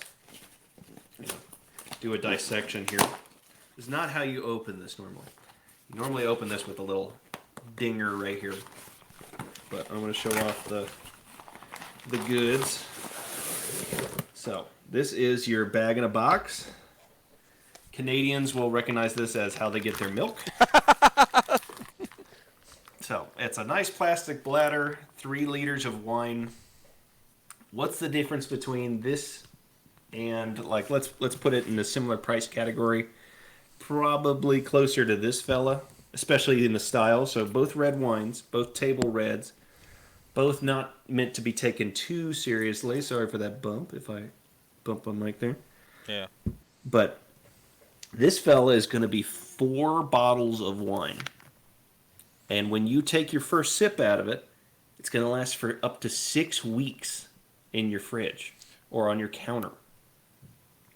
This guy is going to last 3 days before he starts tasting weird. No matter what I do. If I get the goofy vacuum gimmick, if I get the rubber corks, 3-4 days max. 6 weeks on this fella. And mine costs, I bet this was $18 for 4 bottles of wine. Something like that at HEB. If you just want that one glass that day, this is your choice. Don't buy bottles of wine. Buy these things. I just want one. I just want, I want to be able to have 1 or 2, and the next day I don't have to drink. Well, I mean, you're right about the wine of the proletariat. Like, it is economically speaking. Like, there's a lot of, like, sommeliers and snobs out there that will shit on the bag. They are not fans of the bag. But okay, Franzia, fine. You're drinking funny juice. But like Boda Box, Black Box, there's your company, the ones you represent. That's not Boda Box. Who's the other ones? Frontera. Frontera. Yeah, I get my Frontera Midnight is one of my go-to bags. That Frontera Rosé is actually really good. Yeah, fucking rosé in a box. If you spend I didn't think they could do a rosé in a box. If you spend a little bit extra money on like the box from like the Franzia and stuff, you get a pretty quality product that lasts you a while. That you can have you had a shit day at work, you get home, you have that glass of wine, you got that heart condition. The doctor has actually told you for your specific physiology, because it's different person to person. The doctor says like, hey, a glass of red a day, it won't be the worst for you, right? Boom, like get a higher end box of wine. And this is really a marvel of bottling technology is what has occurred with the quality of how good box wine has become. Well, it's just how much the market has changed. Like the average drinker will now try a box wine. And there's no reason not to. This is good stuff. Okay, so you pop when I met you, SJ, like pretty much I'm pretty much mostly every time I was drinking wine on stream, I was almost always drinking from a box wine. Good. 1 second, Roybos. We'll get to. You've got a great impertinent question to exactly this man right now. But Renale, first time chatter. Yo, what's up? Nice first comment coming in here. That would actually be better than having to cut the corner off the bag of milk. So if you know what Renale is talking about. So I'm from South Canada. I'm from Wisconsin, but we are the dairy state. So we will sell you dairy products in all manner of ways. I actually have a glass bottle from my eggnog that I have to go take in to get my deposit back because that's how hard I go on the paint uh, for eggnog. I mean, didn't know craft dinner, but yeah, Yeah, sure. yeah, South ain't no Canada. craft dinner. No, I didn't know craft dinner, but we do have bag milk sold from Quick Trip, which is like my favorite convenience store chain. So we do sell bag milk, and it was it was absurdly cheaper growing up to buy bag milk than a proper carton or gallon. So we'd buy 2 bags of milk, and you get the little plastic pitcher thing for free. You have to snip the Yep. corner just right. If you got the angle wrong, and you put it in the thing, and you go to dump it, it goes straight down the side of the little plastic container. Like you could get for free for buying like 2 bags of milk or whatever.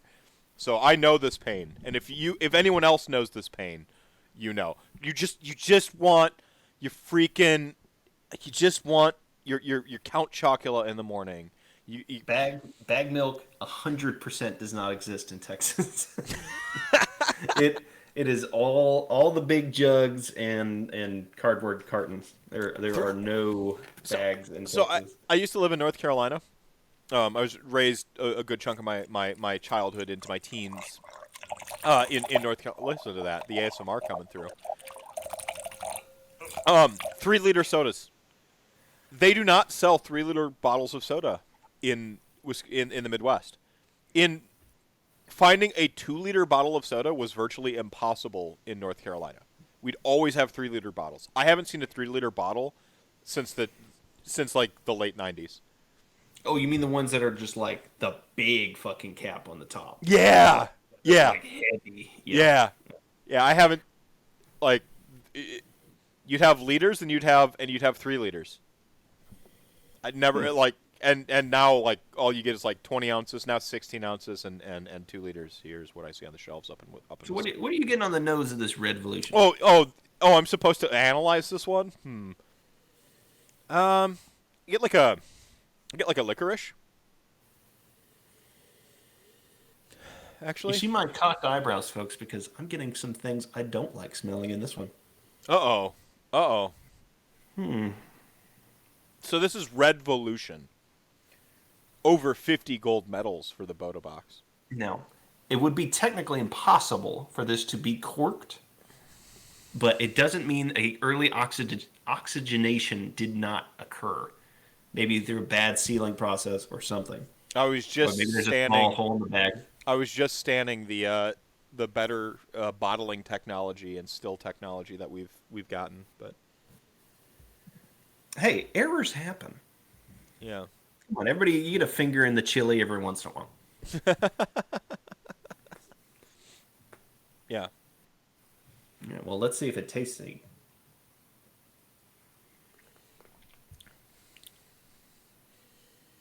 No, no. Okay. My nose must just be shot or something. Maybe I a was little getting some- maybe a little chocolate. Like almost what reminds me of like a cherry cordial style chocolate, you know? Yeah, yeah, I'm getting more of that.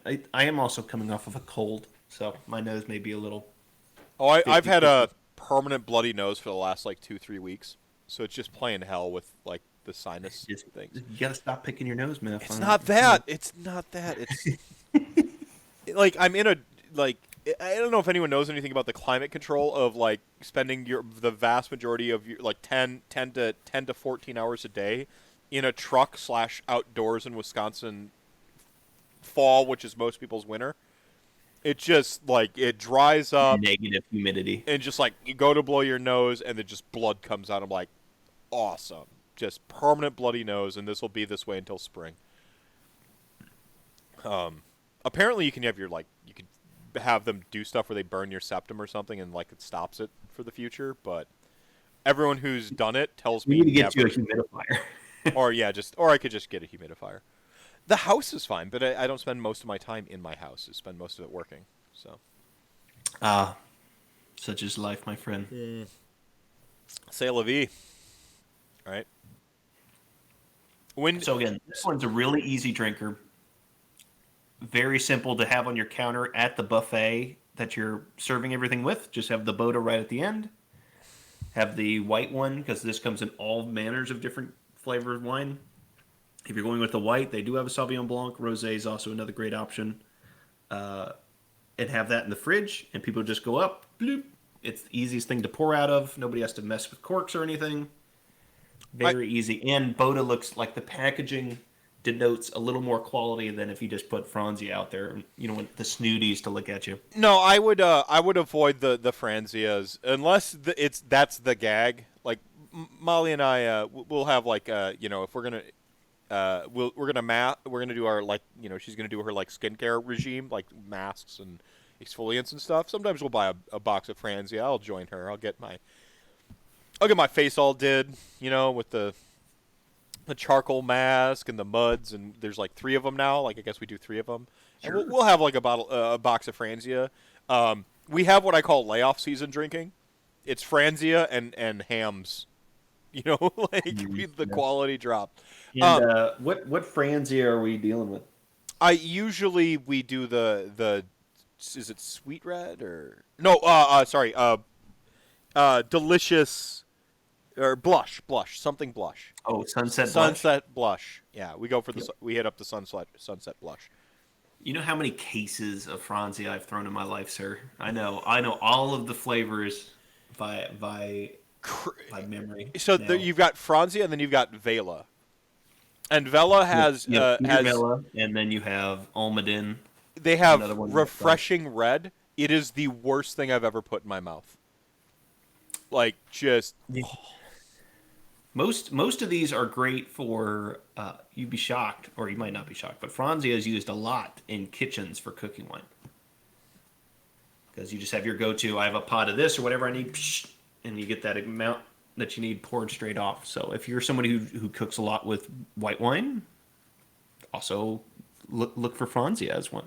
I You're probably not cooking at the volume where you would need that much for cooking wine, but I would like to counter that a little bit with an Alton Brown like oh yes.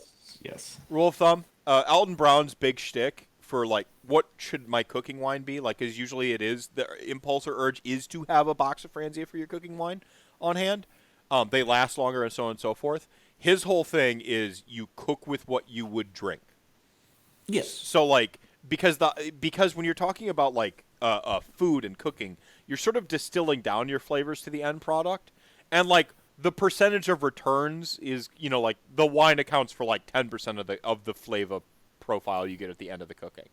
Sure. But like or it's way less, by the way. It's less. It's the technique. So like the wine doesn't like it but I'm just saying for easy math it's 10%. But you have like a wine that is, 50% the quality of something else, that 10% of it is going to trickle it's going to percolate into the finished product of your food. So you want to cook with a wine that you like the taste of. I often see people buy a wine, drink it, go, this sucks, and then they're like, oh, fine, I'll cook with that tomorrow. And like that, your food, it'll be fine. But if you're really trying to impress and you're really trying to be a better chef and like to cook at a higher caliber, you don't do that with that wine. You give that to your neighbor you don't like that much. You go out and buy a better bottle of wine that you like more, and you cook with that because if you You're like also it, probably not cooking with wine on any kind of volume, so you're not wasting good wine. You're probably using a cup of it at best. at most you're deglazing it. You're often deglazing a pan, which means you're basically the amount of wine you're usually using is as much wine as covers the bottom of your pan. Yeah. So yeah, more than likely cook with that because then you'll just drink it with the meal. But just as an anecdote, Franzia is often used as cooking wine. I like no, I like it. I dig it. I back it. But I also like Franzia anyway, so I would drink it. But no, I just say all that to say Boda Box, Black Box, Frontera just got into the box game. Lots of box people now. Everyone noticed what Black Box did. Black Box blew the door off of the 3-liter industry, and Boda really filled in nicely behind it. But yeah, everybody wants to. Barefoot's got a whole line. They do it. Everybody's trying. I think Sutter's trying to do it. Estancia's trying to do it. Yeah, Lots yeah. and Find a go-to box or two. This is the thing you have on hand if you're hosting. I mean, this for me, quintessentially speaking, I've got the Boda Box here or Black. You find the one you like. For me, that's like kind of like have a red, have a white, boom, set them out. You're entertaining. People walk up, they get their hit of wine. Keep the red on the And then you table. get to Keep the drink white in it the for fridge. 6 weeks. It doesn't go bad the next day after the party. You don't have 3 bottles of wine that are like half drink. Mm-hmm. You have wine now for weeks Mm-hmm. that you get to enjoy. Mm-hmm. Like anyone who sleeps on the 3 liter box wines are snobs. End of story. And I'm a guy who's about to buy a $300 bottle of champagne for New Year's. You're sleeping on this. And Yeah. I don't know if Roy Boy saw earlier when I was slapping the bag rudely while Meph was speaking, but yes, I've put it in a camo bag and rode around on a pike drinking it. That is something that's happened in my life. You put it in the we've had like configurations with the headgear for our Franzia bags. Um, Yeah. no, so the question you missed earlier is when do you pull out the MD 2020? And I said we're going to save it because you have a particular anecdote, expression. You've got a little your own SJism regarding MD 2020. You want to hit us with it? I have an SJism with I mean, MD 2020 bought the house I'm sitting in front of you. Like, this is all MD 2020. Everything out here is melted down bottles of MD 2020. These veins are filled with blue raspberry and Coco Loco, sir. Sold hundreds, if not thousands, of cases of MD 2020 to gas stations, and I will have no one besmirch Mogan David 2020 in front of me. Because just because you don't like it doesn't mean shit to me. Thousands of people like it, and they get to drink it, and they get to slip it in their pocket because it's flat, and take it home with them. And if you don't like it, drink something else. No, I like we had Menashevitz. I remember I like distinctly recall like one of the first wines I ever drank. I mean, I'm like 14, This is around the age where like we're I was getting into drinking a little bit too young and stuff. And it was middle school. I don't remember what age middle school is. But anyway, my buddy had a bottle of Menashevitz in his fucking backpack at school. I think he was like seventh or eighth Square grade. bottle piece of shit. Oh yeah, and like we take polls from it, and it was probably the reason. This is something I've learned about myself. This is what DecantCast is really good for, is learning about yourself, right? Learning about yourself and others and the world around you. I realize now the reason I often joke the Welch's white grape juice or Welch's grape juice about wine is because Menashevitz tastes exactly like Welch's grape juice. Well, Manischewitz is Concord grapes, just literally red grape juice. That So they've like turned into wine. yeah, that they fermented, and obviously, if you ever get a chance to go to a vineyard or winery and get up close to the vines, you'll notice that the grapes are blueberry sized. They're fucking tiny, these wine grapes. And that's because I always try to bring this up each show. The theme of wine is torture. They've tortured these grapes to withered husks that they then crush because you want less water in them. That gives you more flavor from the skins, more flavor from, or more sugar per water ratio, which can equal alcohol turnover in reds because the yeast test eats the sugar and turns into alcohol. Or it could be sweeter if it's white. But those Concord grapes, the ones you buy at the grocery store, are like 5 or 6 wine grapes worth of size, and that's all water. So even the Concord ones that they do for wine are smaller, but it's like it's way too big for that, and so you're gonna get a lot of that big grape juice taste on each of those. Yeah, it's Manischewitz, and like I said with Mogan David 2020, Mogan David is another Concord style grape company. It's those two brands in particular. You'll probably know if you're part of our chosen people who might watch this show. They're the kosher. Now, this is where you might get in trouble. They're not kosher for Passover unless they are specifically labeled as such. Okay.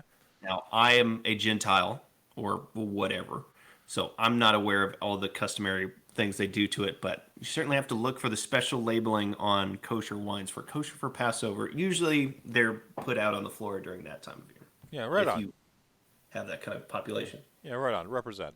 Right on. No, I love it. Look at that. Teaching all us sinners out here. Good night, Princess Wigglebum.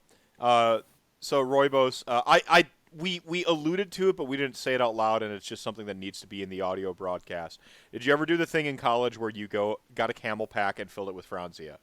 We called it Yeah. Tour de Franzia. Yes. Although most of the time it was more like a backpack with the bag in it, and that fit a little better. And yeah, there was the Tour de the Tour de Tech and the Tour de Terrace in Lubbock. Most of the time, I would hang out at people's houses as the bikers came by, because my good idea of a what am I trying to say? My idea of a good time is sitting and drinking, and not like riding a bike in the Texas sun and drinking. Similar, yeah. So I would watch all these in shape frat boys fall all over themselves and just get road rash and stuff while I sat on the front porch and drink. Yeah, it's a little bit of the Wisconsin thing. Like Wisconsin, we're better at drinking than you, and we know it, and we're also Sure. better at gaming than you, and we know it. It's like the two things we got is drinking and gaming. Um, you know, it it's this sort of sedentary drinking. You drink and you go sit there. We had field parties, like obviously, like you go cornfield and you drink in a cornfield and you just sit in the cornfield. Like, but we didn't really. One of my favorite things we did in college was not the Tour de Franzia, though we would do. I'll tell you a couple of our games. So it's drinking adjacent. One of our favorite things. Yeah, please do. I don't endorse abusing stuff, and if you're on the wagon, please. I hope you haven't watched this show this long. Please don't. But no. So Judgments if you don't drink. no, none whatsoever. Like I am not. Like I have not vices, and I have vices aplenty, and I Continue with Yeah, binge sorry. drinking in games. Yeah, so binge drinking in games now. No, but I loved doing lazy rivers. So what we'd do is we'd get a tube, we'd go tubing, and we would take our either depending on what your setup was, you'd either have like a 6 or a 12 pack, like on a rope, just down between your legs. Or if you had like some rafts and stuff going on, you'd have a case, like between you. Like between a couple people floating underneath. Now, Absolutely. Now, I know somebody's about to ask the obvious question: why didn't you just have the case in a tube or like the liquor nearby and stuff like that? And that's because we were minors, so Yes. so you'd have to hide it. We didn't ask for the cooler raft because Yeah, we didn't have a cooler raft. Yeah, so it was you'd usually keep your thing lowered on a rope between your legs and your tube, and you pull it up, grab a can of the Beast, Beast. Milwaukee's Best, or Old Style, or whatever the cheapest worst beer. For PBR and hams are like my two kind of go-tos, but PBR, you fucking hipsters have drove the price up on, and I'm mad at you. You dumb crackers fucked it up. Like someone had, yeah, fuck. I'm so mad. But I'm more of a champagne of beer man myself. I go for that Miller High Life. The Miller High Life, yeah, the champagne of beer. We were calling it the champagne of beer before it became their official ad slogan, and I feel like everybody in the UW system is owed some trademark licensing rights. There's nothing better than going in and buying like a $6 12 pack of Miller High Lifes. That's beautiful. Oh yeah, like I didn't go on. Yes, I am a Texas Tech alum. I, like many other people, paid enough money to get a college degree there because it's a fucking clown school. I didn't personally go spring breaking elsewhere. I saw spring break as an opportunity to catch up on some neglected video games. Oh yes. Yes. But one of my buddies from UW Platteville, who has about as good a drinking reputation as UWM or University of Wisconsin-Madison. And by the way, Platteville pales in comparison to my alma mater, which is Eau Claire. We were actually the second best drinkers in the state. But like Eau Claire doesn't have sports ball teams and stuff really that well, so like nobody knows about them. But my buddy from Platteville, he went down to Mexico as one does, and they were doing like drinking games and stuff, and they saw the Wisconsin alum and they split them up across the drinking teams because they decided that not every you couldn't have a full team of Wisconsinites in their Sure. drinking game. It's just like you can't have lightweight Texans just going up against Wisconsin. it's so like culturally speaking, like alcohol is weird across the whole world. Yes. Like it's just everyone interacts with it differently. All like it's been used in different ways in like barter and trade and fuel. Like it, there's so many different things going on with alcohol. You even have places where like wine isn't considered alcohol, but like beer and liquor obviously are, and like you have these like weird anyway. So it's weird to have my weird like sort of like Wisconsinite understandings of alcohol and then go elsewhere. Relevant anecdote, personal anecdote here. So we were poor, Molly and I, growing up, or starting our family out and stuff like that, and so we would go to the mall just to like go to the mall. That's it. Couldn't buy shit, but we just go there to like because it was someplace. Just a tour of the mall. Absolutely. Yep, someplace to go. And Molly is a what's it called? She calls herself like a social succubus. Like she just needs to be around people and like absorb their energy a little bit, and then she's good. So if she ever gets a little stirred, extroverts. Yeah, fuck those extroverts, right? So we'd just go to the mall and they'd be doing these surveys. So this one time, the alcohol surveys always pay the most. So like you want to get in on those alcohol surveys. I also got to see a TV show that never got made. I got to watch the pilot for it. I'm really upset that show never got made. It was a great pilot. I loved it. It was fantastic. It must not have tested well with like the plebeians, but I thought it was great. It had what's his name? J. Jonah Jameson's actor, Cave Johnson. We Are Farmers. J.K. Simmons, yeah. J.K. Simmons was in it as like a repairman. Like he was like a blue collar worker, like a home improvement shtick, I guess. But it was J.K. Simmons, and then like his dysfunctional like Malcolm in the Middle family. It was fantastic. I was cracking up the whole time. It was amazing. I got the little dial in my hand where I had to turn it up and down as I was. Oh yeah, like the Simpsons episode. Mm-hmm. Yeah, I had to literally do that. Yeah, it never got made. Super mad. I liked it. It was a good pilot. It was fun. But I like anything with J.K. Simmons, really. Anyway, you go for the alcohol ones. You'd hope for the alcohol ones because those always paid double digits. You get like $20, $30. Sometimes like I think Molly got a 50 for tasting wine one time. I finally drew the because I was the right age. They're looking for like agent demos and stuff like. Of course, yeah, big demos, baby. Yeah, so like Molly you'd be surprised to know that like a 20-something-year-old woman is targeted a little bit more for the alcohol research than me. Not surprised in the least. But like the one time I was the guy picked for I was the one of us picked for the alcohol one, and she was picked for like the lame like toothpaste one, and hey, that would be how we'd get dinner, like that night. Like we'd get our survey, and then we'd like get our we pool our money and we go buy something from the food court, or like if we didn't get enough, that's how we ate, man. Like fucking slum in Milwaukee life, yo. Anyway, so I drew the alcohol one, and she's like, well, how many like vodka drinks did you have this week? And I'm like, like 2 or 3. And like, how many beers have you had this week? And I'm like, oh god, like I don't know, like 20. And like she would be asking me like every type of drink and like when the last time I drank it was and how much I have had and so on and so forth. And I'm like, you're gonna think I'm such an alcoholic. I'm just like going like that. And she stopped me mid-interview and she's like, don't worry, we have a different scale for Wisconsin. Yeah. Well, and they want to talk to someone who's a let's say alcoholic on paper, because if they can be your alcohol of choice, then that's more money in their pocket. They want to know what you're thinking. Like, and that's the thing is like there's so many people in Wisconsin who are like high functioning alcoholics, or we've got 2 different categories now where it's like problem drinker and alcoholic, right? Like we've got a lot more problem drinkers than we do alcoholics. I go to work on time. I do this. Like there's a whole thing of like, as long as I'm still holding down all this shit, I ain't an alcoholic yet, right? Like it's about abuse, right? And volumetrically, we drink a lot.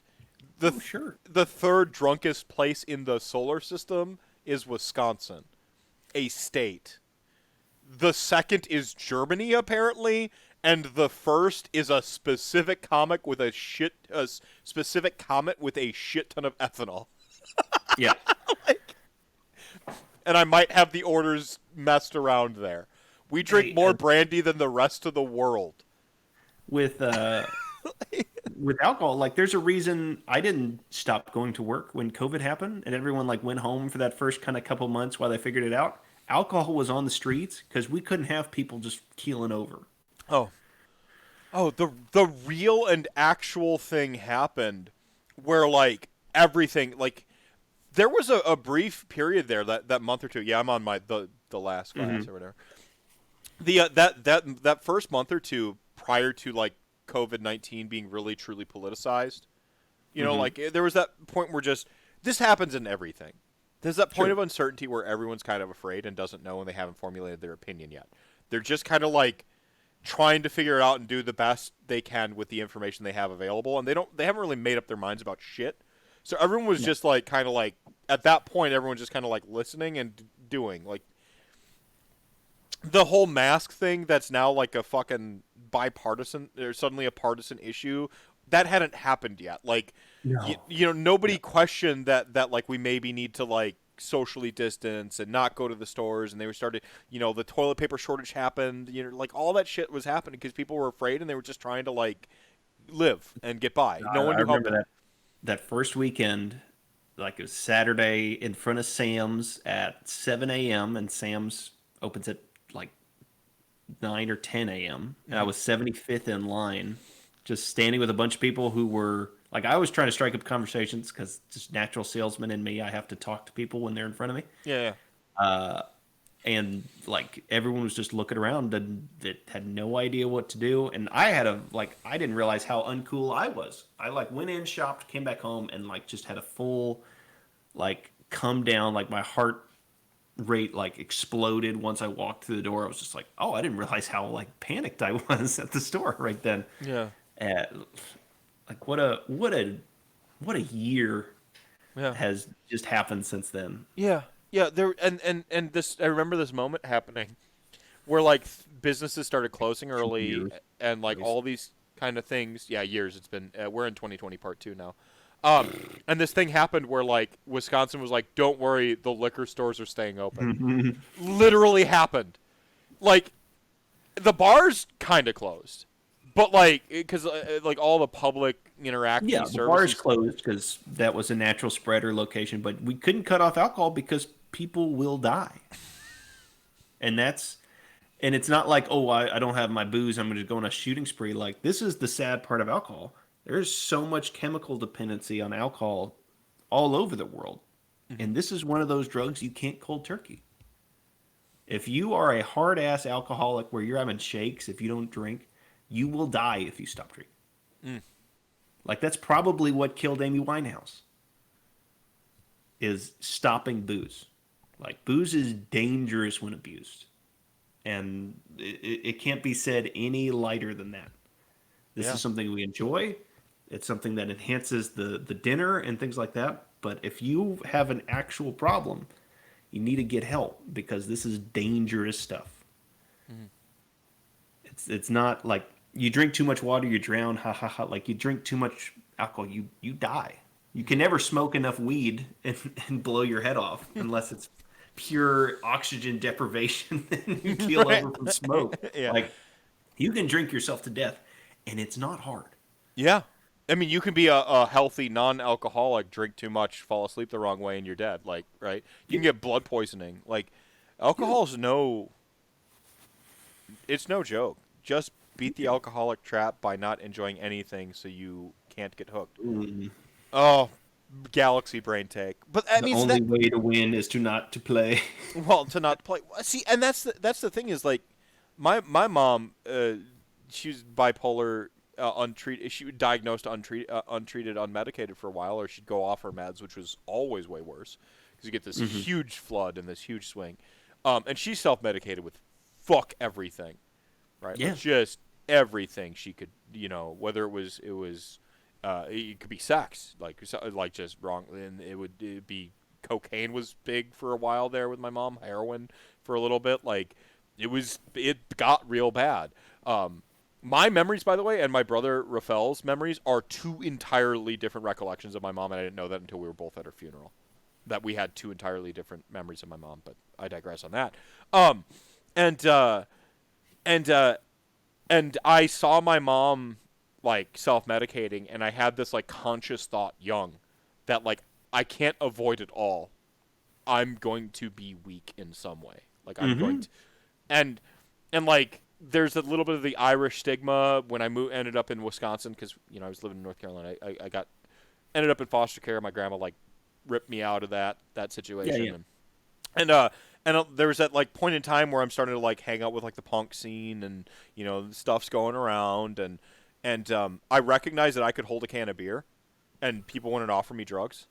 Or they would, and I'd be like, I can't mix, beer and that. And then I had the shield of, like, I would have alcohol, and it became acceptable for me to not do other stuff by having alcohol. And so I committed kind of young to being like, I'm going to have a vice.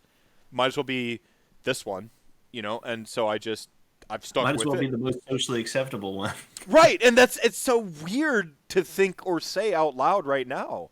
But it really was. Like, it might as well be the one that's legal when I'm of age, and it might as well be the one that's socially the most acceptable. Absolutely. And there's a weird mythologized power I didn't know I was tapping into at that age. Not consciously, anyway. It was a stimulus response sort of thing. Like, I hold up the can of beer, and then I don't have to fuck with that other stuff that I saw ruin my mom's life. Right? Yeah.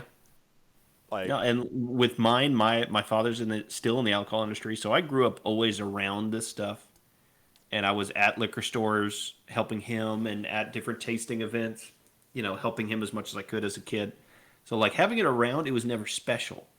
So when kids, you see it especially in that first year of college, they go from in their mom and dad's house to the dorm, and they just go buck wild. Yeah. And like, oh my God, booze is now here and drugs and everything, and they go absolutely insane.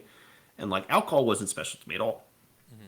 I was drinking wine with dinner as a teenager. I would drink beer occasionally. Like it was never like ooh, wow, what a special sneaky treat, because it was just in my hand. Interesting. And with drugs, my dad was very cut and dry. I'm pretty sure I've told you this story where I love this one. Yeah. Don't do cocaine because it's great. And I was like, sold. Okay.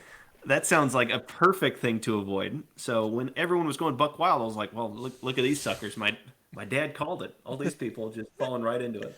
Yeah.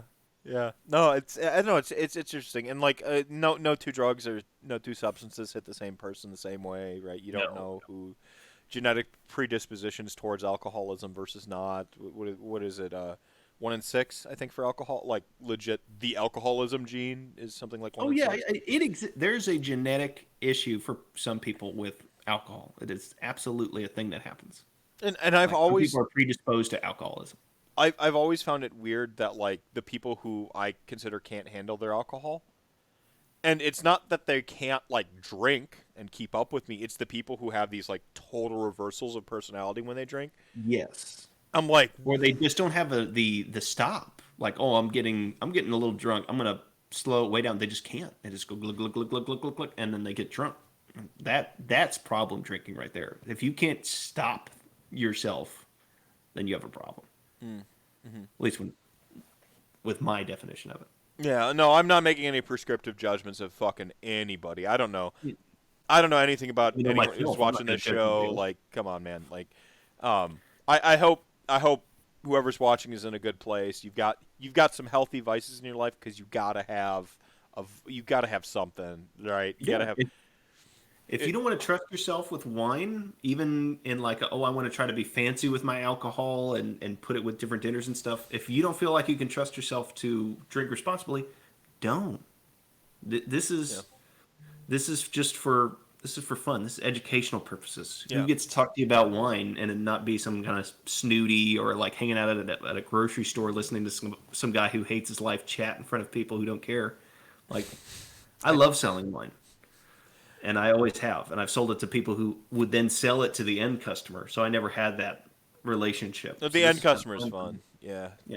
Like I liked hand sales is what they're called from my Mm-hmm. like I loved hand selling. I loved hand sales. Like it was having conversations with people, and then sometimes they'd buy stuff and sometimes they wouldn't. But like if you're not a used carsman shitbag about it, like if I don't sell you something but I had a conversation with you, you're gonna come back and you're gonna look for me to like you're gonna trust me to like have a good opinion about a thing, and then if you are ready to make a purchase, then you're gonna trust me to buy the thing. Like I always hated that like the corporate like sell like what is it called, like aggressive salesmanship, positive salesmanship, like Yeah. you're like so if somebody asks for a book, you don't just like say, oh yeah, we have it. You physically would grab it off the bookshelf and put it in their hand, like that sort of stuff, and you would learn certain vernacular. So this is like high level floor manager shit, not high level, but like you go off to conferences to learn this shit, and so like not like questioning people, giving them assertive statements on stuff, and being like, and just like this like total shilly, like I've not only do I have the thing for you, you're not even asking questions anymore, assuming the sale. That's what it's called. Boom, I had to talk my way through it. So you even assume the sale. Things where like you're not even like asking them if they want to buy the thing. They come in and they ask for the book. You assume they want that book and you're going to sell them that book. And like just like I love using the assumptive close. It's my personal favorite. oh, it's so like assuming assumptive close, like assumed sales, shit like that. Like, I didn't like doing that, and like the crazy thing is, my store manager and my relationship soured pretty bad, like over a while. My regional and district managers loved me. Like they absolutely adored me because my sales figures when I was doing it my way were great. But then like my store manager was like, this is how we're taught to do this and blah blah blah. So I want to see you doing this more of this and like I'm sorry I wasn't selling the Barnes and Noble membership to fucking everybody because for some people it doesn't make sense and I'm not going to sell them something it doesn't make sense for. If I see you in here every week and you're buying a book every week, yeah, it makes sense for you. And Oh so yeah, that's like as a current sales manager, it's always difficult to do. it's and I I mean, know you luckily, got to make your numbers and I know you got to do the thing. But like I'm again like on the long term, I was outselling my hand sales, my end caps, my displays, outsold everybody by a huge margin, and I kept getting passed over for like assistant manager positions and stuff. Even though like my figures were great because like the measurable stuff like my membership sales were lower than like hmm other people, and I'm like because I'm not gonna. I'm like look at the. well, the profitability on those membership sales is through the roof compared to the end cap. Is it though? Like Oh yeah, because you're selling them nothing. oh, You're I see selling what them you're thirty saying. five I see dollars what for you're saying. free. I see what you, like the Yeah, little percentage the sales margin is like infinite. yeah. Cause Oh yeah. yeah, okay. Like Sam's and Costco don't make money on the products; they make money on the memberships. Yeah. Yeah. Because basically 75 to 80% of Sam's and Costco customers don't buy enough to offset the cost of the membership. So they basically just Same thing with handed Twitch Prime. Sam Walton $55 and walked away. Yeah, yeah. Same thing with Twitch Prime. By the way, you Twitch Prime is free. You can Twitch Prime sub. Yo, Twitch Prime for free. Really, go sub on YouTube because we're so close. To I'm getting so off this close bad to platform. 1,000. Then I can do dual casts and shit. Like then I don't need to like I'm not beholden to the mighty TOS to. For when people get my VODs, you get them on a delay because I'm beholden to the TOS. When I can simulcast, you can get them both. Samuel Both. Hayden, both. Big both in there. Yeah, yeah, both. You don't get both, you get both. Yeah. Femonk saying, I choose to abstain from most chemical/drug vices, so I have Warhammer.